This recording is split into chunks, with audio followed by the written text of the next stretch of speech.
Hello everyone, I am Raj Kiran Marathe and our today's video topic is the recursion in the Java programming language. Recursion is the technique of making a function call itself. This technique provides a way to break a complicated problem down into a simple problem which are easier to solve. The process in which a function calls itself directly or indirectly it's called as a recursion, and the corresponding function is called as a recursive function. Using recursive algorithm, certain problem can be solved quite easily. Example of a such problems are towers of Hanoi, which is TOH. Then in order, pre-order, post-order, travelers. Then DFS of graph, etc. Recursion may be a bit difficult to understand.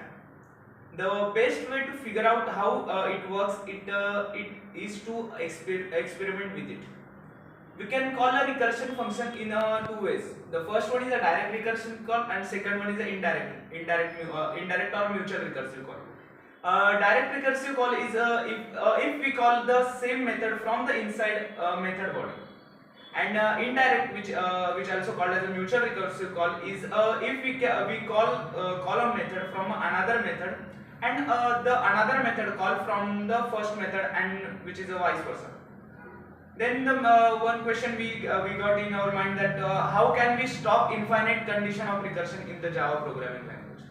The answer is simple, that to stop the infinite conditions, we must have the following, which is two things. First one is the base condition, second one is recursion call.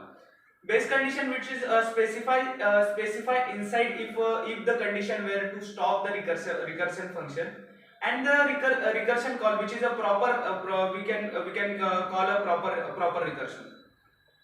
A recursive function is a tail recursive when a recursive call is the last thing executed by the function.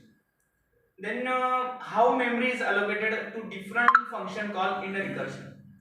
When any function is called from a main function, the memory is allocated to it on the stack. A recursive function calls itself. The memory for the called function is allocated on the top memory allocated to the calling function, and different copy of a local variable is created for each function call. When the base case is reached, the function returns its value to the function by whom it is called memory in deallocated, and the process continues. Then we can talk about what is the advantages and disadvantages of the recursion.